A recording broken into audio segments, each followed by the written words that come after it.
S F ഇയിൽ പ്രവർത്തിച്ചിരുന്ന സമയത്ത് ഒരുപാട് മറക്കാൻ കഴിയാത്ത അനുഭവങ്ങൾ ഉണ്ടായിട്ടുണ്ടാകും. അതിലേതെങ്കിലും ഒന്ന് ഞങ്ങളോട് പങ്കുവയ്ക്കാം. തീർച്ചയായും എസ് എഫ് ഐ കാലം അവിസ്മരണീയമായ നൂറ് അനുഭവങ്ങളുടെ കാലം കൂടിയാണ്. അതിൽ പെട്ടെന്ന് ഇവിടെ നിങ്ങളുടെ ചോദ്യത്തിന് മറുപടി പറയുമ്പോൾ തീക്ഷ്ണമായ സമരത്തിൻ്റെ ഒരു കാലഘട്ടത്തിലാണ് ഞങ്ങളൊക്കെ എസ് എഫ് ഐയുടെ നേതൃത്വത്തിലുണ്ടായിരുന്നത്. ആ സമരങ്ങളിൽ ഏറ്റവും പ്രധാനപ്പെട്ട ഒന്നായിരുന്നു കൗൺസിലിംഗ് ഉപരോധം. ഹൈക്കോടതി നിരോധിച്ച ഒരു സമരമായിരുന്നു അത്. പക്ഷേ കേരളത്തിലെ വിദ്യാർത്ഥികളെ ആ നിരോധനം വകവയ്ക്കാതെ സമരരംഗത്ത് അണിനിരത്താൻ എസ് എഫ് ഐ തീരുമാനിച്ചു. തിരുവനന്തപുരത്തും കൊച്ചിയും കോഴിക്കോടുമായിരുന്നു സമരകേന്ദ്രങ്ങൾ. കോഴിക്കോട്ടെ സമരത്തിനായിരുന്നു ഞങ്ങൾ നേതൃത്വം നൽകിയത്. ഇന്നത്തെ സ്പീക്കർ എൻ ഷംസീറും ബിനോയ് കുര്യനും വി പി റജീനയുമെല്ലാം അന്ന് ആ സമരത്തിൻ്റെ നേതൃത്വമായി ഞങ്ങൾ ഒരുമിച്ചുണ്ടായിരുന്നു.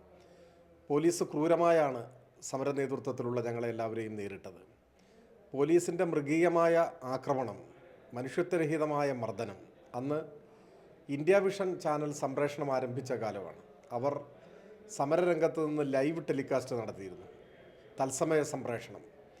അന്നാണ് ആ പോലീസ് ഞങ്ങളുടെ നേരെ നടത്തിയ മൃഗീയമായ ആക്രമണം ലൈവായി ഇന്ത്യ വിഷൻ ചാനലിൽ കണ്ടുകൊണ്ടിരിക്കുമ്പോൾ തൃശ്ശൂരിലെ വടക്കാഞ്ചേരിയിൽ ചിറ്റണ്ട എന്ന പ്രദേശത്തെ ഗ്രാമീണ വായനശാലയിലിരുന്ന് ഈ ദൃശ്യം കണ്ട ഒരു പത്രവിതരണക്കാരനായ ഒരാൾ, ആ സ്ഥലത്തെ ഒരു ഗ്രാമീണൻ, അദ്ദേഹത്തിൻ്റെ പേര് വിജയൻ എന്നാണ്. മംഗളം പത്രത്തിൻ്റെ പ്രാദേശിക ലേഖനയ്ക്കായിരുന്നു അദ്ദേഹം മുൻപ്, അതുകൊണ്ട് അദ്ദേഹം അറിയപ്പെട്ടത് മംഗളം വിജയൻ എന്നായിരുന്നു. ഈ ദൃശ്യങ്ങൾ കണ്ട് അദ്ദേഹം പെട്ടെന്ന് ഹൃദയസ്തംഭനം വന്ന് മരിച്ചു പോവുകയുണ്ടായി. ഒരുപക്ഷെ കേരളത്തിലെ വിദ്യാർത്ഥികളുടെ സമര ചരിത്രത്തിലെ അപൂർവമായ ഒരു സംഭവമാണ്. അന്നത്തെ പോലീസിൻ്റെ ക്രൂരത എത്രമാത്രമായിരുന്നു എന്നൊക്കെ മനസ്സിലാക്കാൻ ഈ ഒരു സംഭവം മാത്രം മതിയാകും. നിരവധി അനുഭവങ്ങൾ ഓർമ്മകളിലുണ്ട്, എല്ലാം ഞാനിവിടെ വിശദീകരിക്കുന്നില്ല. ഞങ്ങളുടെ നേരെ പോലീസ് നടത്തിയ ക്രൂരത കണ്ട് ജീവൻ വെടിയേണ്ടി വന്ന, ഹൃദയം തകർന്ന് മരിച്ചുപോയ, ഞങ്ങൾക്കൊരിക്കലും പരിചയമില്ലാത്ത ആ മനുഷ്യനെ ഈ ഘട്ടത്തിൽ ഞാൻ ഓർമ്മിക്കുകയാണ്.